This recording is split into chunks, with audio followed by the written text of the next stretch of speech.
बिस्मिल्लाहिर्रहमानिर्रहीम, अस्सलाम वालेकुम। मैं हूं ईसा नकवी और मेरे साथ मौजूद हैं एम्बेसडर अब्दुल बासित साहब। इस वीडियो के आखिर में मैं बासित साहब और अपने हवाले से एक अहम अनाउंसमेंट भी करूंगा, लेकिन सरेदस्त जो है इस वक्त हमारे सामने जो इशू है पाकिस्तान और भारत के ताल्लुकात, बहुत ज़्यादा चैम गोइयाँ हो रही हैं। इंफॉर्मेशन डोमेन में बहुत चीज़ें अवेलेबल हैं। एक दावा ये है कि पाकिस्तान के army chief general Qamar Javed Bajwa वो कोई एफर्ट कर रहे हैं कि वज़ीर-ए-आज़म इमरान खान और भारत के वज़ीर-ए-आज़म नरेंद्र मोदी के दरमियान मुलाकात हो जाए। एक ये दावा मौजूद है। एक दावा ये मौजूद है कि इसके लिए जो मेजर रोल प्ले कर रहे हैं वो मुत्तहिदा अरब अमारात और बरतानिया की हुकूमतें हैं। एक दावा ये है कि इस वक्त पाकिस्तान के national security adviser Moeed Yusuf साहब और भारत के national security adviser Ajit Doval ये आपस में बराह रास्त राबते में हैं। खुफिया मुलाकातें हो रही हैं, बैक चैनल पर राबता है और पाकिस्तान और भारत के ताल्लुकात जो हैं उनको बेहतर बनाने के लिए बात हो रही है। एक दावा ये मौजूद है जो कि पाकिस्तान की पॉलिटिकल पार्टीज़ की तरफ से है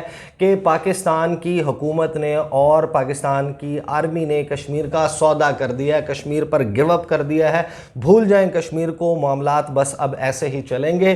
पाकिस्तान के पास जो हिस्सा है वो पाकिस्तान के पास रहेगा, जो भारत के पास हिस्सा है वो भारत के पास रहेगा और फिर सब हंसी खुशी रहने लगेंगे। इन तमाम मामलात पर मैं बासित साहब से बात करूंगा। बड़े वेल इन्फॉर्म्ड जो है वो जाहिर है कि वो लोगों को लोग जानते हैं। पाकिस्तान के हाई कमिश्नर रहे हैं इंडिया में, डायनामिक्स को समझते हैं, डेलिकेसीज को समझते हैं पाकिस्तान और भारत के ताल्लुकात के हवाले से। और कुछ लोग जो हैं वो जाहिर है कि ये समझते हैं कि अगर एक ख़त लिख दिया 23 मार्च के हवाले से, यौम पाकिस्तान के हवाले से, तो शायद सब कुछ ठीक हो जाएगा। कुछ लोग ये समझते हैं कि एक जो है वो हेल्थ की विश कर दी नरेंद्र मोदी ने तो पाकिस्तान और भारत के मसाइल हल हो जाएंगे। ज़ाहिर है कि वो लोग नहीं समझते। बासित साहब, इस वक्त क्या चल रहा है पाकिस्तान और भारत के दरमियान? बहुत शुक्रिया ईसा। पहली बात तो ये समझ लेनी चाहिए कि बैक चैनल पर कोई सफारतकारी तो हो रही है, इसमें तो कतन कोई शक नहीं है। क्योंकि जो 25 फरवरी को जो हमने रिन्यूअल की सीज़ फायर की कमिटमेंट की, वो बग़ैर बैक चैनल सफारतकारी की हो नहीं सकता। अब किस लेवल पे है, कौन लोग इंगेज हैं, मैं I am not privy to those details. ज़रा कुछ ग्रे एरियाज मौजूद रहते हैं, ब्लैक एंड वाइट में चीज़ें इस तरीके से सामने नहीं, लेकिन उस पर बात भी इतनी नहीं करनी चाहिए। ये बहरहाल तय है कि बैक डोर डिप्लोमेसी कहीं ना कहीं हो रही है। अब वो किस तरह हो रही है वो इतनी ज़्यादा इम्पॉर्टेंट नहीं है, लेकिन ये ज़रूर इम्पॉर्टेंट है कौन लोग इन्वॉल्व हैं, किस लेवल पे हो रही है, सारी चीज़ें रेलिवेंट हो जाती हैं। तो इसके बारे में कोई इन्फॉर्मेशन अगर हो तो ज़रूर पता लगाना चाहिए उसका। लेकिन मेरे हिसाब से फ़िलहाल अगर मुझसे कोई मशवरा मांगेगा इस मामले में तो मैं तो मशवरा दूंगा कि एहतियात से काम लें। पहला मामला तो ये है, देखिए बातें हो रही हैं कि मुज़ाकरात का सिलसिला शुरू होना चाहिए। कोई भी ज़ी शऊर पाकिस्तानी ये नहीं चाहेगा कि पाकिस्तान और भारत के दरमियान ताल्लुकात जो हैं वो हमेशा बस इसी तरह रहें। हम सब चाहते हैं कि हम अच्छे, एब्सोल्युटली हम सब चाहते हैं कि अच्छे हमसायों की तरह रहें। यहाँ रीजनल कोऑपरेशन के इतने मौक़े हैं, उनको हम इस्तेमाल में लाएँ, लोगों की डेवलपमेंट और प्रॉस्पेरिटी पे हम खर्च करें, सब चाहते हैं। लेकिन बुनियादी दो चीज़ें समझ लेनी चाहिए भारत के तनाजुर में। पहली बात तो ये है कि जब तक जम्मू और कश्मीर का तनाज़ा कश्मीरियों की उमंगों के मुताबिक हल नहीं होता, उस वक्त तक पाकिस्तान और भारत के ताल्लुकात नॉर्मलाइज हो ही नहीं सकते। मतलब ये जो है बात बिल्कुल हमें अपने जहन नशीन कर लेनी चाहिए। जो लोग ये कहते हैं कि कश्मीर को बैक बर्नर पे डाल दें, कश्मीर को फ़िलहाल छोड़ दीजिए और चीज़ों पे बात कीजिए, ट्रेड कर लें, CBMs कर लें, ये सारे काम जैसा हम पहले भी कर चुके हैं। आप ख़ुद माशाल्लाह रहे हैं इस दुनिया में, आपने सहाफ़त भी की है, पाकिस्तान भारत के ताल्लुकात को बड़े करीब से आपने ख़ुद भी देखा है। ये काम हम पहले भी करते रहे हैं। अगर एक शख्स है वही काम बार बार करता है और नताइज मुख्तलिफ उसके तवक्कुआत रखता है कि इस दफ़ा नताइज मुख्तलिफ निकलेंगे, तो इससे ज़्यादा मैं समझता हूँ बेवकूफ़ी नहीं हो सकती। अभी देखिए 5 अगस्त 2019 के बाद सूरत हाल बिल्कुल तब्दील हो गई है। पाकिस्तान ने एक असूली मौक़िफ़ अपनाया हुआ है कि हम उस वक्त तक मुज़ाकरात, वो ठीक है गलत है उसकी अपनी वो एक अलग बहस। बट इस वक्त पाकिस्तान का प्रिंसिपल स्टैंस ये है कि जिस वक्त तक 5 अगस्त के इकदामात को रिवर्स नहीं किया जाता उस वक्त तक हम टेबल पर बैठकर आपके साथ बात नहीं कर सकते। ठीक है, अब देखिए भारत इस वक्त बहुत डेस्परेट है कि पाकिस्तान के साथ मुज़ाकरात करे, ये बात भी हमें समझ लेनी चाहिए। अच्छा, मैं एक सॉरी मैं आपको इंटरप्ट करना नहीं चाहता था, लेकिन मैं एक सवाल के तौर पे ये समझाने की कोशिश करें, लोग ये समझना चाहते हैं कि भारत क्यों डेस्परेट है। भारत इसलिए डेस्परेट है कि भारत जो नया स्टेटस को एक बना है जम्मू और कश्मीर में, उसको वो लेजिटिमाइज करना चाहता है। जब आप मुज़ाकरात की टेबल पे पहुंच जाएंगे बग़ैर उसके रिवर्सल के, तो इसका मतलब यही होता है डिप्लोमेसी के बस अब ये चलेगा, अब पाकिस्तान ने एक्सेप्ट कर लिया है, अब ये एक न्यू नॉर्मल है हमारे लिए, अब इसको बस तस्लीम कर लिया। और फिर दुनिया को भी बताएगा जी पाकिस्तान और भारत तो देखिए अब मुज़ाकरात कर रहे हैं, हम मसाइल अपने हल कर लेंगे। और यही रवैया, यही रविश भारत पिछले शिमला मुआहदे से लेकर 1972 से आज तक उसने ही अपनाए रखा है कि जी पाकिस्तान भारत हम इस काबिल हैं कि हम बात कर लें और मसाइल हल कर लें। हमें इस कदर बायलैटरल मुज़ाकरात में उलझाया है भारत ने कि आज हम जहाँ खड़े हैं, अगर हमने वही पॉलिसी या वही कंडक्ट दोबारा इख्तियार किया तो मैं आपको यकीन दिलाता हूँ कि जम्मू और कश्मीर का तो तनाज़ा वही रहेगा, भारत की जो रियासती दहशत गर्दी है वो भी बरकरार रहेगी, जो 9 लाख इस वक्त इंडियन सिक्योरिटी फोर्सेस हैं मकबूजा जम्मू और कश्मीर में, वो भी यहाँ रहेंगे, और कश्मीरी हमारे बहन भाई उसी तरह ही उन्हीं मजालिम का शिकार रहेंगे। अच्छा, एक बहुत इंपॉर्टेंट चीज़ बासित साहब जो इस वक्त चल रही है, उसके हवाले से कुछ इतलात सामने आई हैं, लेकिन मैं एक बात यहाँ ऐड कर दूँ इससे पहले कि आप दूसरा सवाल करें। कोई भी मैं बैकडोर डिप्लोमेसी के ख़िलाफ़ नहीं हूँ, मैं समझता हूँ कि यही तरीक़ा ठीक है, इसी तरह ही करना चाहिए, लेकिन खुदारा ये वक्त नहीं है कि हम बाकायदा जो फॉर्मल मुज़ाकरात होते हैं, जो होते रहे हैं पहले, उनको हम शुरू करें, ये वक्त नहीं है।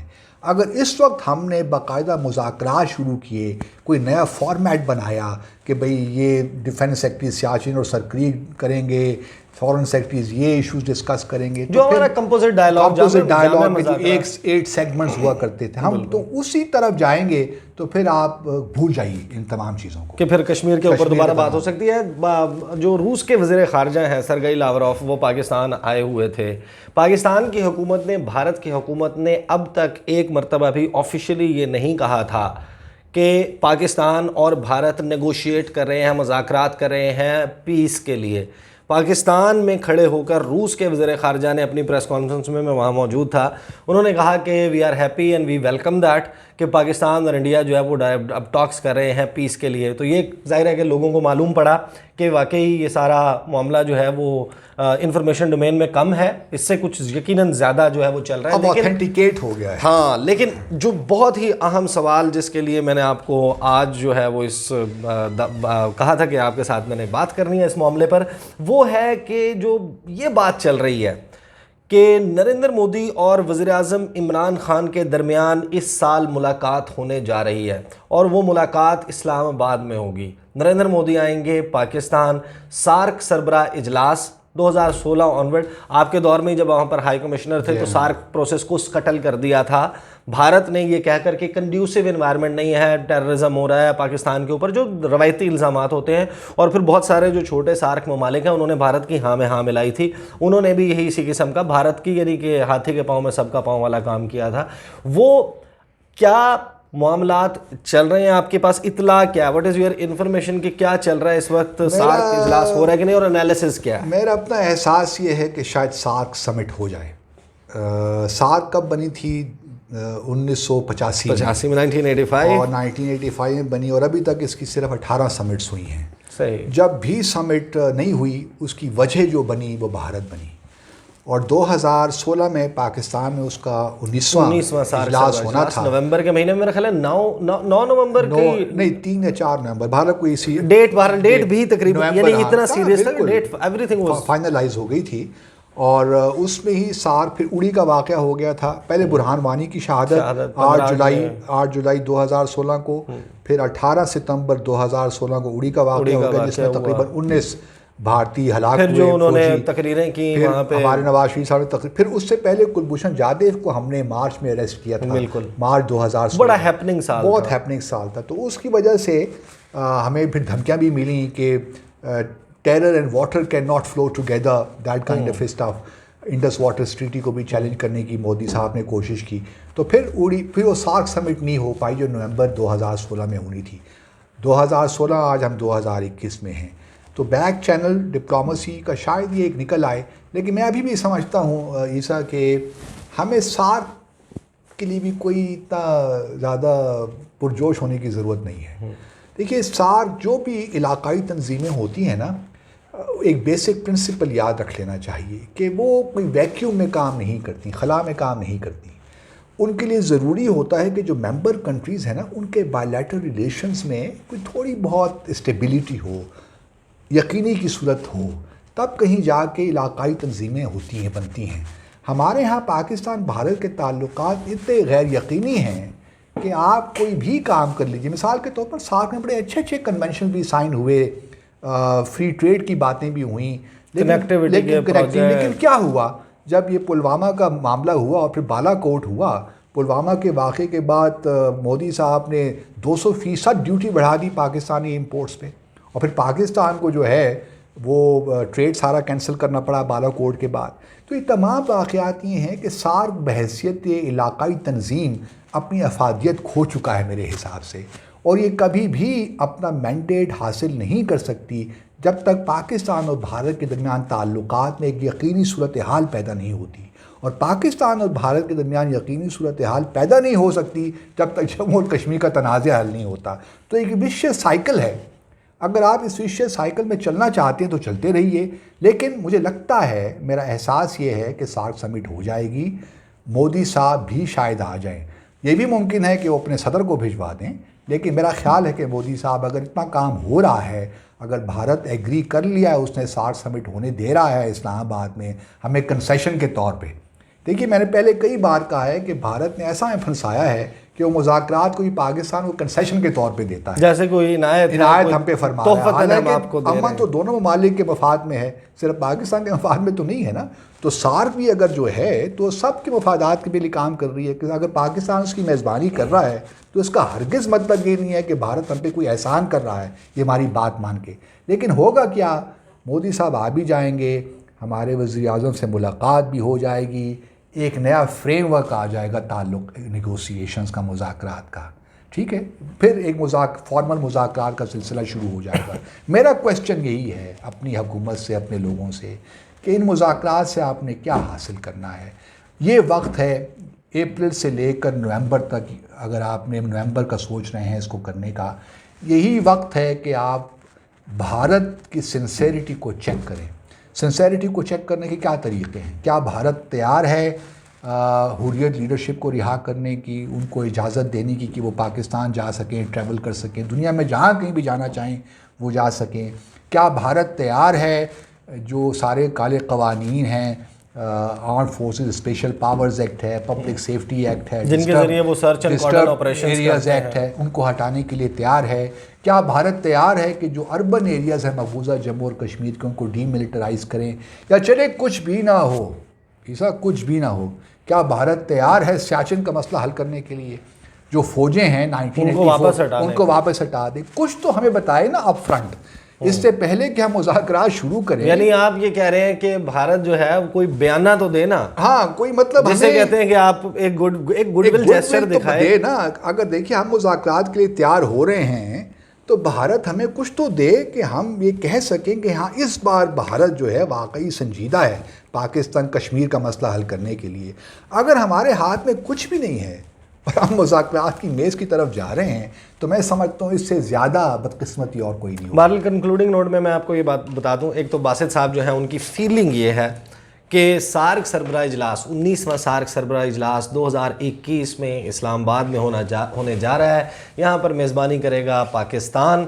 भारत के वज़ीर आज़म मोस्ट लाइकली नरेंद्र मोदी पाकिस्तान आएंगे और फिर जब वो आएंगे तो जाहिर है कि उनकी मुलाकात वज़ीर आज़म इमरान खान से भी होगी। सवाल ये है कि ये मुलाकात किन शराइत पर होगी। पाकिस्तान इतना कुछ अगर छोड़ने पर तैयार हो रहा है तो बदले में पाकिस्तान को क्या मिलेगा, कश्मीर के मामले पर क्या होगा। एक बात मैं आपको बता सकता हूँ जो मेरी अंडरस्टैंडिंग है सार्क के हवाले से, सार्क एक ऐसा फोरम है जिससे पाकिस्तान को सरेदस्त इस वक्त हमारे सामने कोई ऐसी सिचुएशन नज़र नहीं आती कि कुछ मिलने वाला है। उसकी वजह यह है कि भारत इस सार्क के पैरेलल BBIN इनिशिएटिव उसको ज़्यादा फोकियत देता है। बांग्लादेश, भूटान, इंडिया, नेपाल जिनकी सरहदें मिलती हैं, ये एक बड़ा ब्लॉक बन जाता है। बिम्स्टेक भी है। और वो जो ये इनके इनिशिएटिव्स हैं वो तो पैरेलल जब भारत वो चला रहा है तो फिर भारत को क्या ज़रूरत पड़ेगी कि वो फिर ये सार्क वाले मामले में भी तो ये पाकिस्तान के स्टेक्स हो सकते हैं। भारत इस मामले में क्लियर है कि वो पाकिस्तान को कंसेशंस नहीं दे रहा। भारत का माजी हमें यही बताता है। हुकूमत अगर ये करने जा रही है, जिस किस्म की खबरें आ रही हैं, जो इतलात आ रही हैं, इंफॉर्मेशन डोमेन में अब सब कुछ अवेलेबल है, अगरचे अभी बहुत ज़्यादा ग्रे एरियाज मौजूद हैं, सब कुछ ब्लैक एंड वाइट में नहीं है, लेकिन एक बात तय है कि इस मामले पर हमारे दफ्तर खारजा को, हुकूमत को ट्रांसपेरेंट होकर शफाफियत के साथ कश्मीर के लोगों को, हुर्रियत लीडरशिप को, पाकिस्तान के अवाम को एतमाद में लेने की ज़रूरत है, क्योंकि जाहिर है कि ये एक ऐसा मामला है जिसकी पॉलिटिकल कॉस्ट भी होगी। अगर लोग साथ नहीं हैं, पब्लिक सेंटिमेंट नहीं है, तो फिर जो भी इनिशिएटिव ले लिया जाए वो रिवर्स हो जाएगा। कोई एक वाक़या होगा, अगर अवामी हिमायत हासिल नहीं है वो सब कुछ उसी तरीके से धड़ाम से गिर जाएगा। मुझे और बासित साहब को इजाज़त दीजिए।